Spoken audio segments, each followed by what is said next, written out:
championship means everything in regards to redemption for myself, my team, and my region.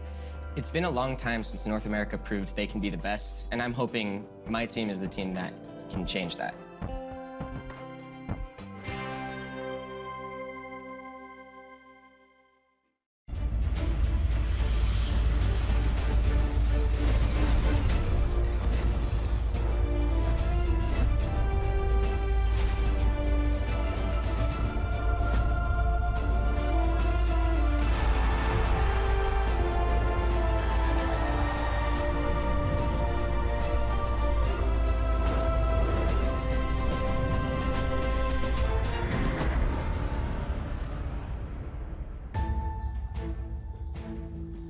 And we're back. I'm Cloakin, and we are 2 series in on Group C here for the HGC 2017.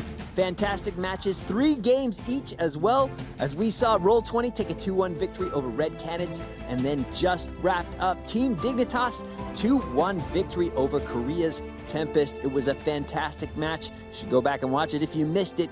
But up next, the winners matchup. This one, NA versus EU. This one's for you, Reddit. Who's gonna take the first seat out of Group C for BlizzCon? You're gonna wanna stick around to find out. Let's head over to our regionally diverse panel with the non-biased Brit himself at the helm, Kai Laris. Thank you very much, Kevin, for that lovely call out. I appreciate it all the same. As we do get into this, of course, Dignitas, some of my boys over there, are going to be going up against Roll20. And not only is there the potential to be able to advance onto BlizzCon, advance onto the round of 8, as Cloaker mentioned, EU versus North American Pride, and also North America still looking for a big win over a European team, Gilly. Yeah, don't worry, I'll balance you out here on this side of the desk. I got you, fam. Yeah, Roll20 thinks that they can do it. I talked to Glowering this morning, and even though they lost the initial game, they're all warmed up and ready to go. They were able to defeat Red Canids, and they're looking to be the team that does represent North America well and does get a victory, a major victory over an European team. For me, I think that this is going to be pretty clean and dry. I saw Tempest, sure, they played pretty poorly, especially in game number 3. I was really disappointed with their performance overall, especially after such great games in game number 1 and number 2. The Dragonshire game, really intelligent play from Dignitas. I was talking to Grubby about this backstage. It looked like Dignitas prepared every single piece of that draft. Everything was locked in very quickly. I think Dignitas' preparation is top tier out of the 4 teams in this group, and I think they should be able to take this with a 2-0. I'll check in with you in a second, Grubby, as of course we need to take a look at the bracket and see exactly how things have gone down so far, as we have Roll20 and Team Dignitas being able to steam on forward into the winners match, so they have an opportunity to claim a round of 8 spot. Meanwhile, down to the bottom, later on, we're going to have Red Canids going up against Tempest. But Grubby, moving things and shifting things back to where we were before, Roll20 esports going up against Team Dignitas. What are your initial overview thoughts going into it? Well, first of all, Roll20 has not tasted the bitter taste of defeat for a very long time now. They came off the back of an NA HGC season with 7 consecutive victories. Now, defeating Red Canids. Losing a battleground is one thing, but an entire series would be quite another. So, if anything, this is going to be a really tough benchmark to see how the team sticks together if they end up losing, or maybe their string of triumphs will proceed. All right, well, let's focus firstly on Team Dignitas here coming into this series, as they have just come off the back of defeating Korea to start things off. So Gillyweed, looking at that series, you know, being able to really kind of go through it with a fine-tooth comb, how do you see Dignitas' prospects going into this series?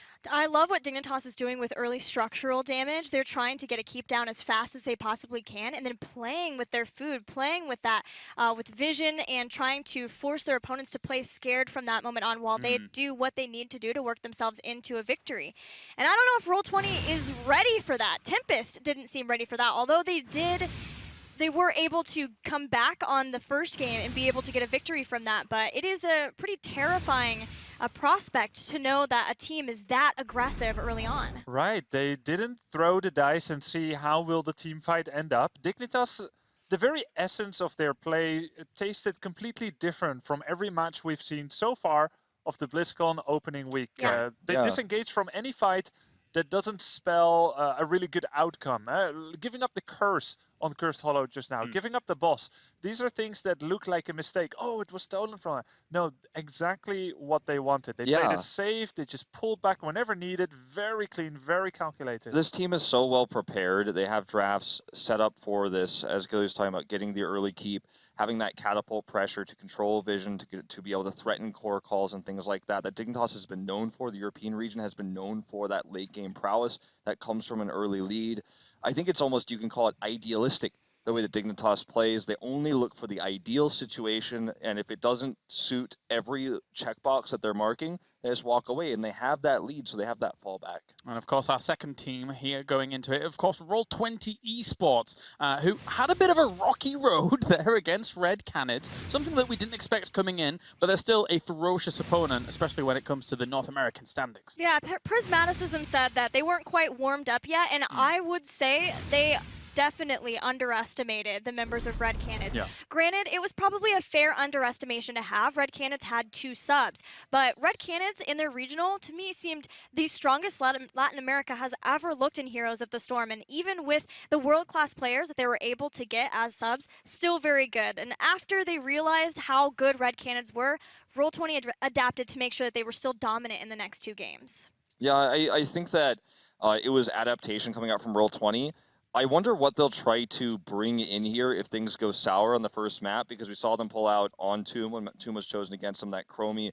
We saw the Medivh on Infernal Shrine, so they've kind of already shown their hand, and that was something we were talking about in the desk here last time they played in that first match of the evening. So what they do now, if they fall behind in a map, will this strategy be used again? I think Dignitas has plenty of time to repair. It seems a little bit predictable. That's what I'm worried about for them. One thing that I don't think we'll see too readily, Wolf, is like Medivh first pick. This seems to be, I think, a hero, the kind of one-trick quality that by now people have come to expect from Roll20 with such an excellent Medivh like Glaurung. But I think we have to see more like really foundationally good strategies that don't rely on such an off-meta pick in the first slot. But who knows? Okay, let's find out which battleground we're going to be going to here for our first game in this winners match. Roll20 picks Infernal Shrines to start things off, Gillyweed.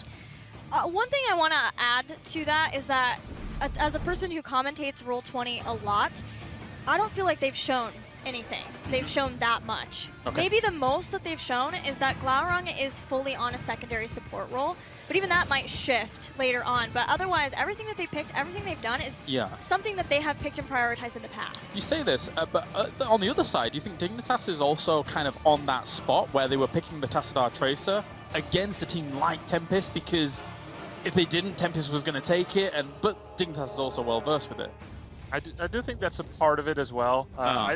Usually a team like Dignitas with realistic ambitions for #1 spot, I think they're going to have a lot of standard metas that do work really well. They're not going to suffer from things like, let's play our standard without showing anything special and then accidentally lose, like Roll20 kind of did against Red Canids. All right, going into game #1 here, the draft begins. The winner of this best of 3 moves on to the BlizzCon round of 8. And if you wanted to first pick a Medivh, unfortunately, it's not going to be the case now. Yeah.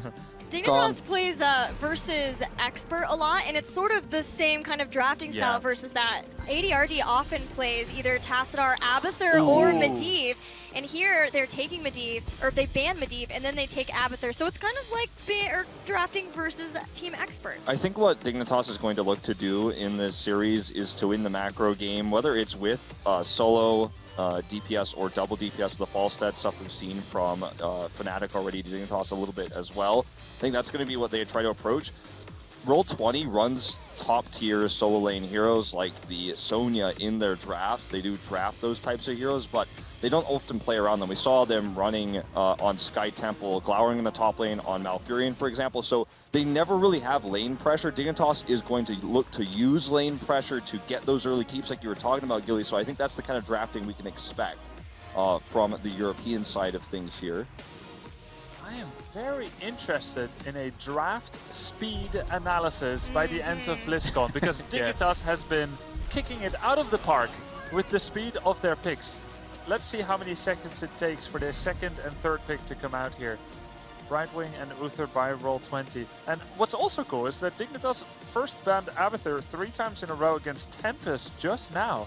and then goes to pick it here, showing a very complete storehouse of strategies against different teams. So it feels like Roll20 esports is actually, with those picks, focusing Bakery pretty heavily. If you think about the position that they're currently in, but the thing is that they only have one ban left, and even if it's Karazin or Morales, he can go to the other one if he wants. Well, one thing that Uther Brightwing accomplishes outside of isolation of a single support, they're the two heroes that are best at shutting down melee assassins, like Tracer, Illidan, Zeratul, whatever.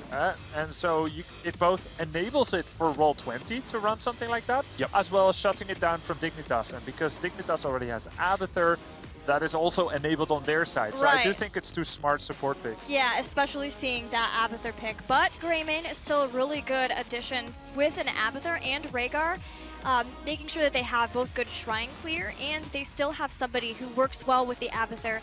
They have a clone. He gets the bonus from Curse of the Worgen.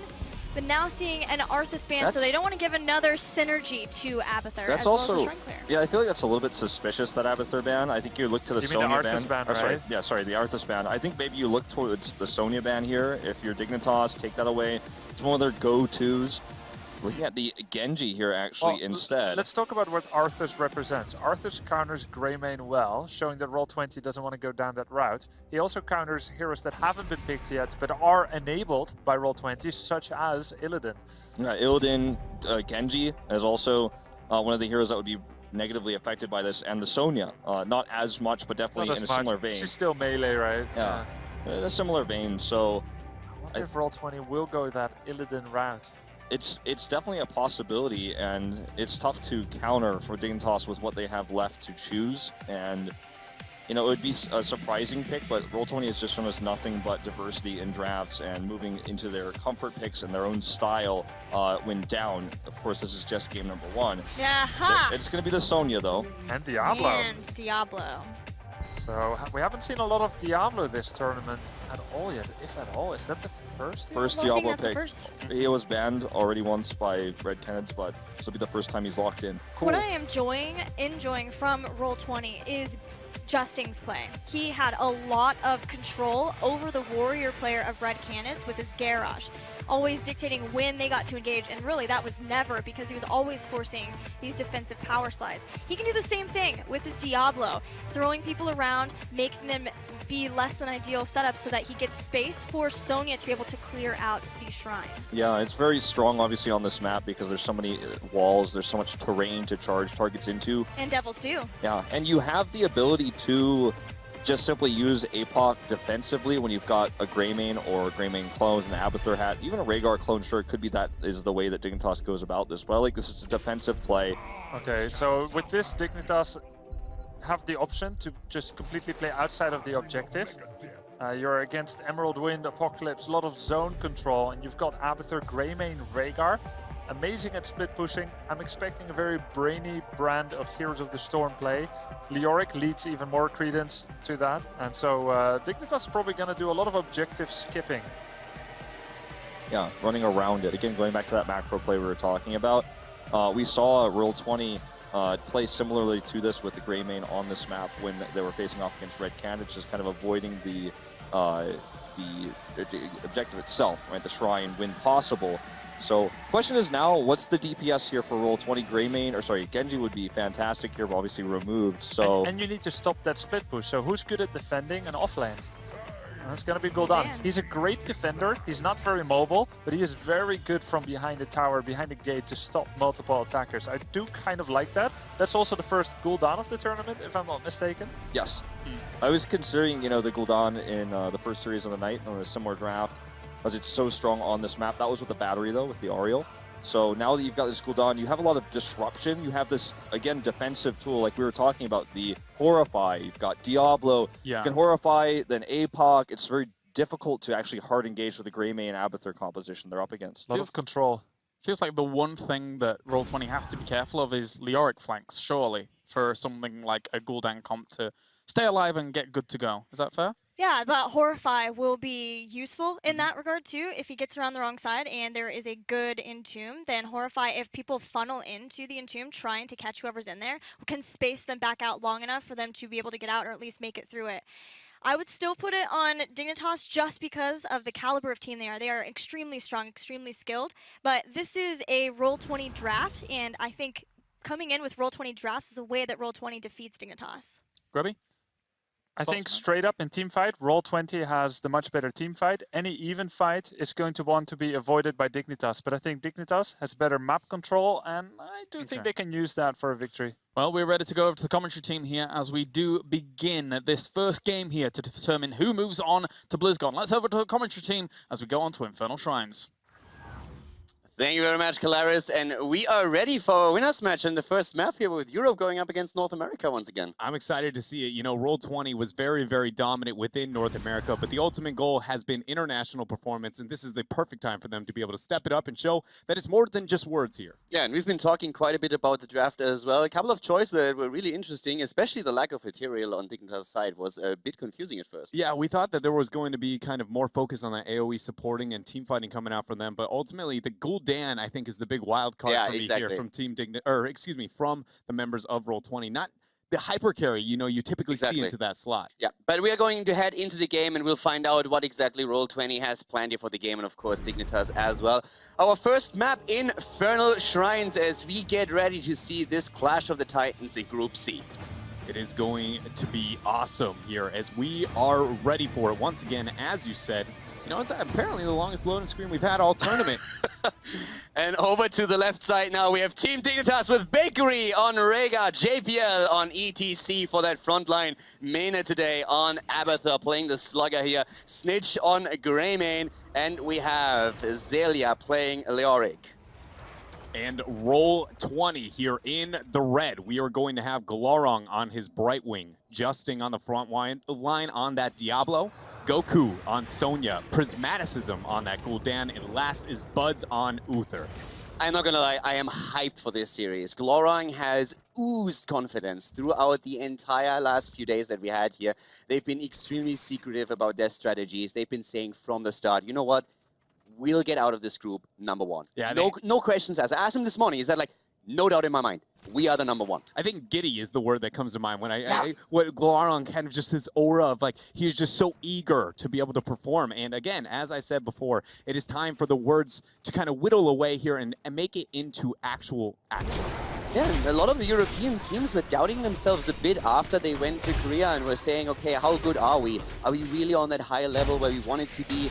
Do we trade into the Koreans as well as we thought we would? And especially when we talk about Dignitas, they have felt a lot better just recently. But look at that, Dignitas with the aggression in the early game. And Glorong, once again, as in the previous series, barely getting out on Brightwing. Yeah, the magic damage being used there was the only reason he was able to survive that one, but quickly Glorong just teleports right on back here. A 2-1-2 is the laning situation here for Roll20. That is something that is almost never performed in the North American scene, so already we can kind of see the adjustments that they are bringing at the international stage.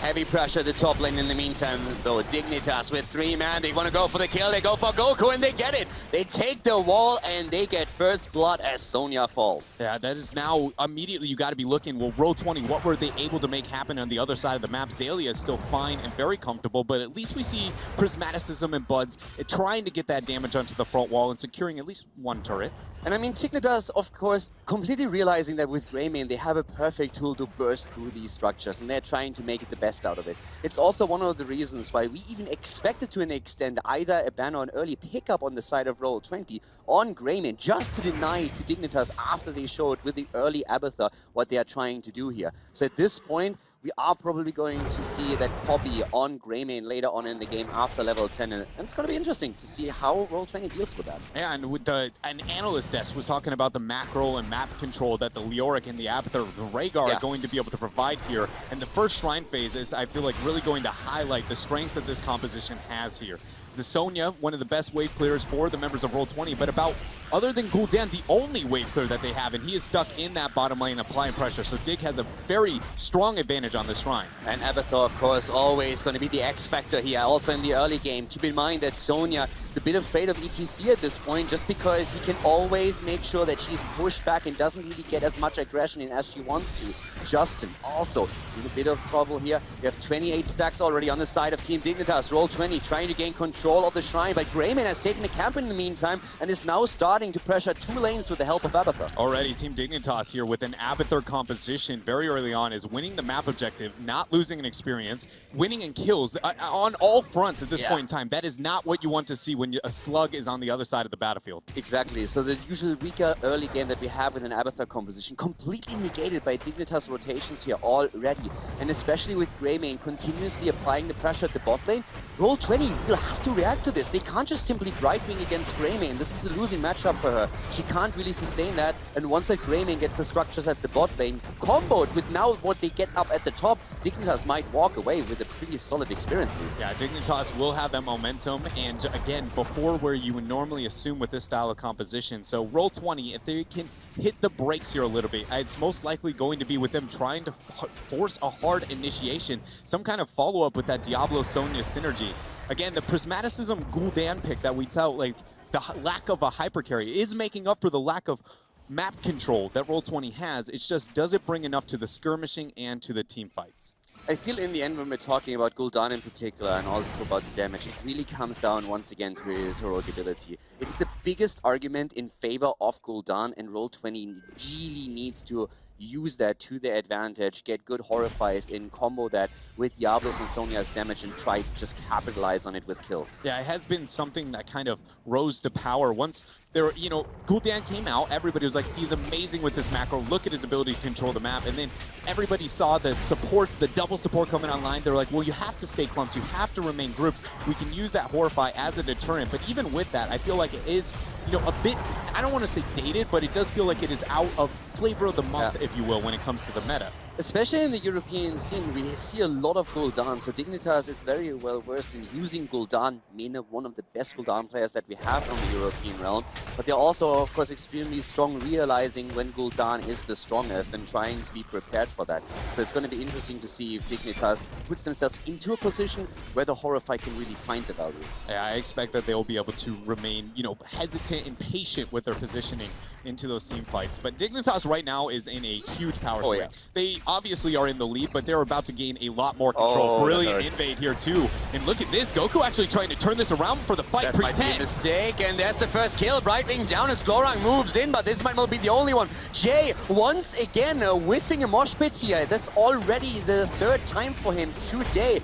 Not his finest hour here, but they still get the 2 kills that they wanted. They kill Diablo, they kill Brightwing, they steal the camp away, and with the shrine being active, they send the Auric back, but they still break through the wall up at the top. And Roll20, their heroics are nowhere to be found for a very long while here. This, without a doubt, is going to be Dignitas' ability to back out, pressure the map, paint it blue, pick up some of those mercs, and then use that Punisher on line on bottom.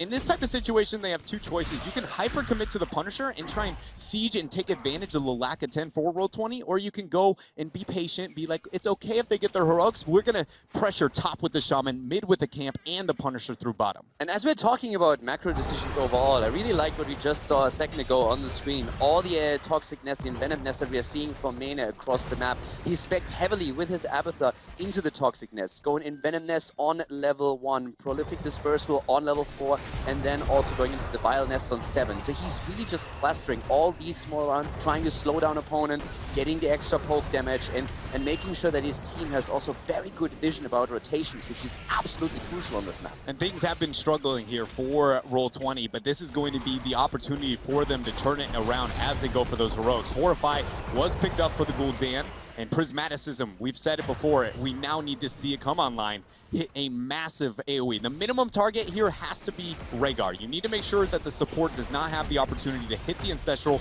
onto that kill target. Also, we have Lightning Breath taken on the side of Diablo. Now, typically on this map, we see more Apocalypse, especially from Roll20 in the past with their Medivh combos to set that up. But of course, when you're talking about Infernal Shrines, Lightning Breath gains a lot of value when you are trying to take the position on the shrines themselves and try to win the objective. And Roll20 is in a bit of a pickle. It's not only that we lost another keep on their side, or another fort, but also losing the wall up at the top makes the next Punisher that spawns top lane, the next Temple, so much stronger against them. So this is really something that you need to be worried about. They can't bait the Punisher over the wall anymore to put some extra damage on it. This one will walk straight onto the keep. And we can see that Dignitas, wait a minute, it's got to get the collapse here with the 13 talents here. Jay goes in for the mosh pit, but he gets horrified. Once again, the Horrify here, and then immediately JPL in a little bit of trouble with the Enzo, so comes through the Lightning Breath used by Diablo. We're seeing the spin to win from Sonya as the Divine Shield has hit her, and she's trying to go for it. Main is about to lose the copy on Greymane. No deaths thus far, but once again, Zalia is moving into the fire as Leoric. Goku goes in, he's hacking and slashing onto Zalia, and he's gonna find, not the kill. Bakery saving the day once again. Justin goes in, gonna overpower, flip it on in, Polymorph down, and Snitch is out of here. Snitch is down, Roll20, they get their camp. The 13 versus 10 fight in Talons ends in favor of Roll20. Great fight by them, and especially that Horrify did everything it needed to. Jay wanted to go for the mosh pit, and that would have been a devastating heroic to be used there, but Gul'dan was ready.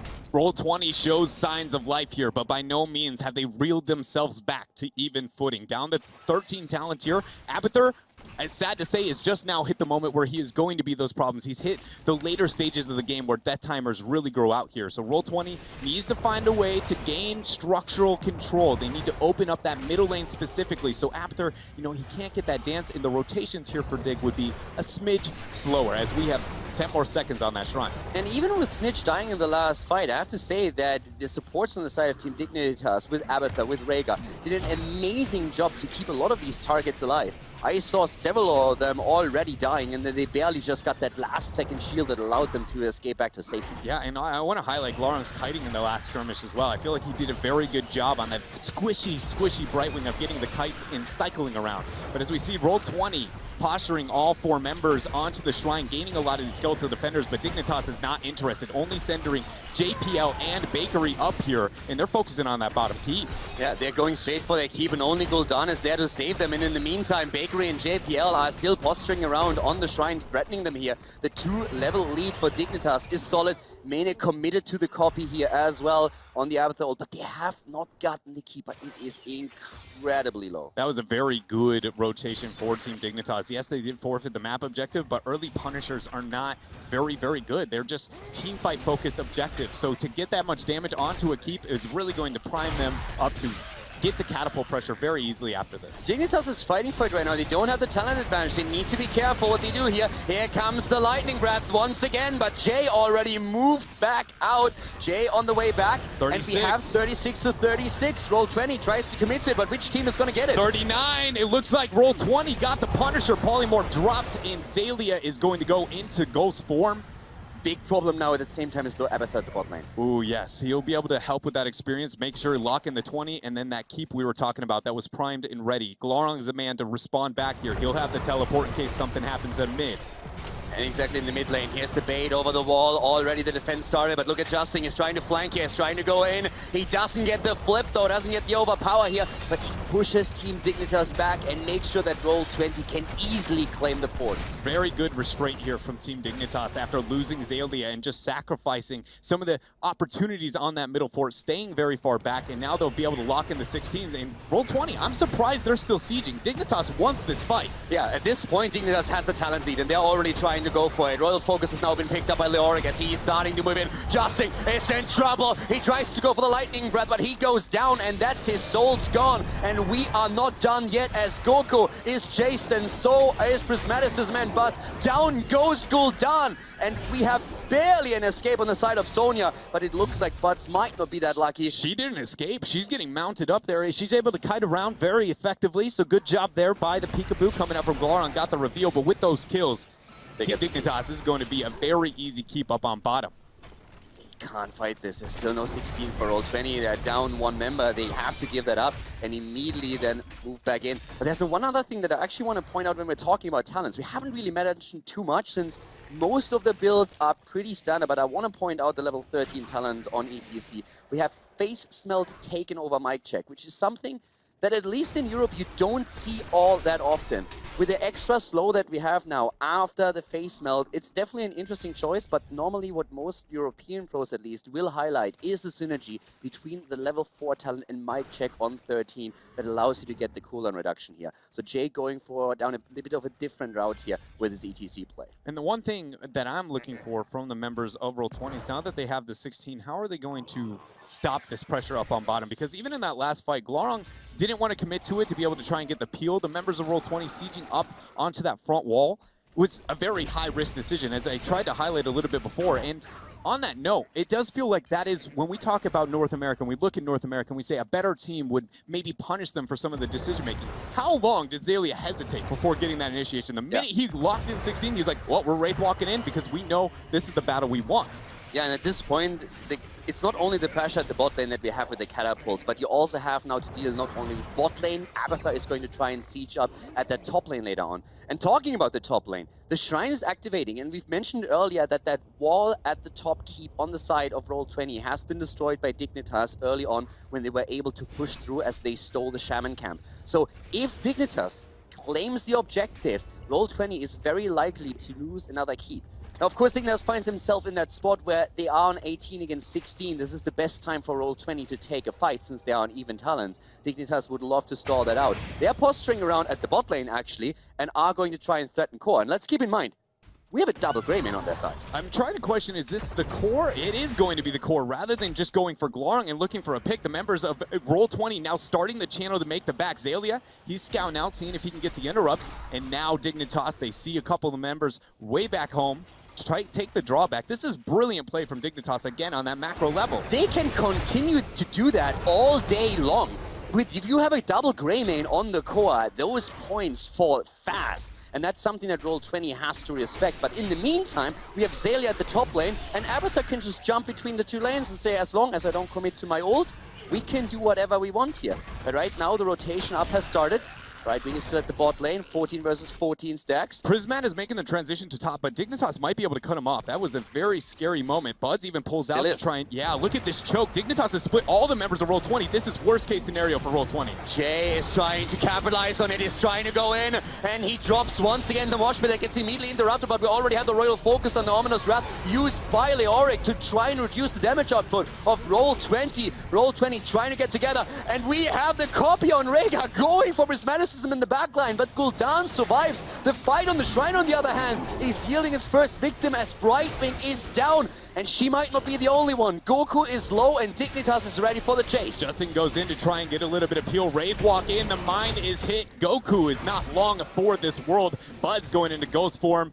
Yeah, we even see Diablo going down here. Team Dignitas is just dominating on this map. Leoric with a mace to the face, dropping Sonya, and now the only survivor is Gul'dan, and we have Team Dignitas going through the small wall in the mid lane. They want to go for core here. It's only Gul'dan. He already used his Horrify, and we have on the side of Team Dignitas level 20, and every single player is up as they are going for the core to gain victory over Roll20 in game number 1 of the best of 3 series in the winners match in Group C. Dignitas taking the lead against Roll20 on Inferno Shrines. Really impressive play coming out from Team Dignitas again. In the very first series that we saw them perform today against Tempest, they were a lot of focus and concentration went on to how can we make them worry about their core. It had, you know, some highlights and some lowlights in the very first series, but against Roll20, it seems like it was just untouchable. Yeah, Roll20, they struggled very much in the early game. They had a bit of a phase during the mid game where it looked for a few moments, okay, are they coming back into this? And I feel like the 18 versus 16 scenario was something that Dignitas got worried about slightly, since if you lose a team fight, you lose the objective, all of a sudden that snowball potential for Roll20 is there, but they dealt very well with it using the macro advantages that they have to control the battleground. And I just want to bring up again on that very last team fight, the splitting of the members of Roll20 and forcing that initiation for Dignitas really felt like it was the nail in the coffin. Not even beyond the fact that there was Abathur clone onto the Rhaegar, single-handedly was 1v1ing Prismaticism. It forced a Horrify in every cooldown he had. So that was just amazing capitalizing on the mispositioning here of Roll20. Forcing Gul'dan back and then trying to cut him off from the rest of the team, really splitting Roll20 was crucial here. And I'm sure that our analysts have way more to say about this first game in our winners match, so we're back to Polaris and the desk.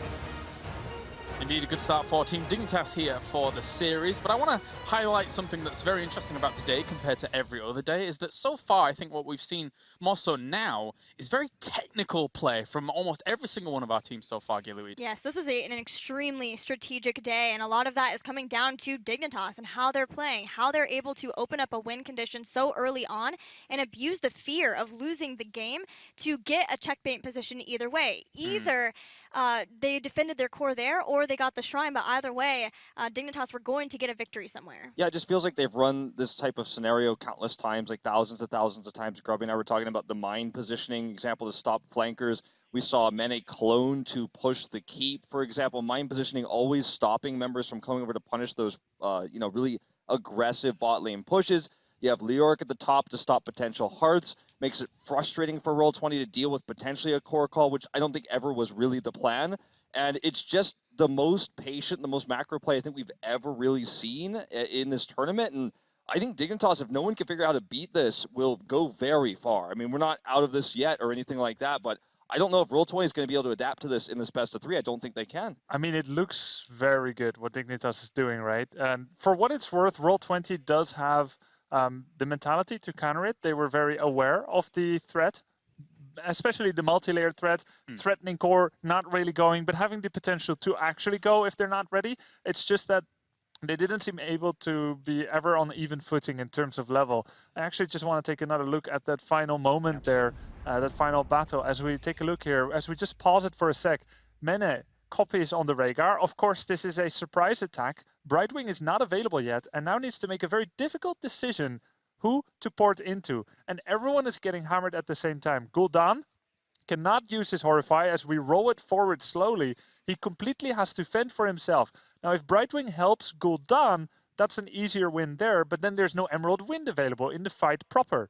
And there's just no combo ability here for Roll20 here. And it just reminds me of this old quote from Sun Tzu's Art of War, win the fight before even starting it, paraphrase. Because Roll20 is all over the place, and this is a direct result from the button pressing that Dignitas has done, the divide and conquer strategy, and it's just wonderful to have won the fight before it even begins. Not only strategical ingenuity in the execution, but also just Mene's Abathur in general. We didn't get to see much of his Abathur at all, ever, because Snitch would normally be running that, but this time around, Mene was a very, very big playmaker here. Any global that Dig has been a big playmaker here, whether Mene is on Falstad or Abathur, or we have Zayli as Dahaka. And what is happening is Dig is getting so much of a lead, then they just run over the map, and they use that global, and that's a big part of the fear factor that their opponents are having to deal with. Roll20's composition came online later and later. With Diablo, you're looking at 13-16. With Sonya later and later. I would like to see the next draft be something that's a little bit earlier so that they can make sure that they're being aggressive when they need to. Is there also a fear here for other teams going up against Team Dignitas where when Abathur comes out that early in a draft, because you've got someone like Mene who now, he only played it once in Phase 2, I believe, but then you've got someone like Snitch who can quite easily go onto that. This makes their comps in draft a little bit more unpredictable. Yeah, it makes their drafts unpredictable. There's so many different ways they can do this. We've seen them do the Falstad, we've seen Abathur, we've seen Dahaka.